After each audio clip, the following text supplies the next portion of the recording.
and welcome to the Prime Cap Daily. It is Wednesday the 31st of October, and here is news and views that you can use. The problem with commentary, when you're looking back at events, data releases, shock that might affect the markets and rates of exchange, is that you're always looking backwards. So when we talk about things like the budget, Mr. Hammond's tax cut in effect for higher rate taxpayers and indeed those at the lower end of the tax spectrum, we're looking at its effects almost in isolation. You can't interpret a rate of exchange based on events that have gone without taking into account what's happening right at the very moment as well. And that's the real bore and the real sort of caveat with regards to the usefulness of market commentary and analysis, retrospective analysis. So we did imagine the Prime Cap Daily as being a tool more for talking points regarding or relating to the day ahead. What are we going to be talking to our clients about? What do we think are the questions our clients are going to be asking? And today we expect to feel that quite acutely, because overnight the pound took quite a tumble against both the euro and the US dollar and a basket of other currencies, but to a lesser extent.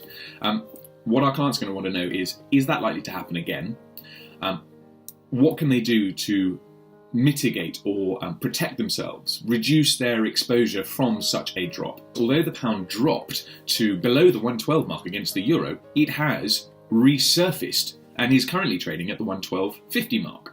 So this suggests to us that institutions and investors, those who hold UK stocks or assets or instruments, in the Far East particularly, so in markets that are awake when the UK is snoozing, they want protection, they want reassurance against the effects of a no-deal currency markets. Now what that means for you and I on Main Street is that big institutions that take very long-term views are finally reaching the end of their patience with regards to seeing whether or not or what form a deal between the EU and the UK may take.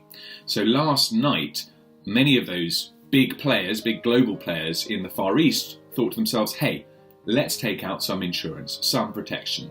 Let's divest ourselves or get rid of certain assets that are particularly exposed to this no-deal scenario in favour of safer instruments.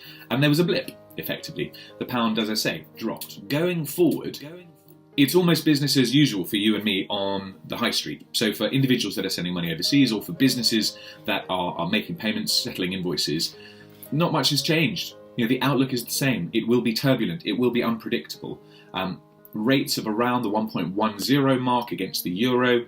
Forecast, use those in your calculations. At this stage, you have a couple of cent buffer. So if between now, when you're calculating your sterling expenses for that invoice, and the settlement of that invoice 2 weeks from now, if you use 110 for your calculations, but you actually achieve something slightly better than that, then in theory you're getting a discount. And these are the types of, this is the type of guidance and useful perspective, I like to think, that we offer our clients. A lot more to talk about over the course of the coming weeks. Obviously, economic data for the Eurozone was less or worse than expected. That's not necessarily something that we're delighted about, but it does serve as a foil to this incredibly gloomy Brexit news for the UK. If you have any questions, please post them.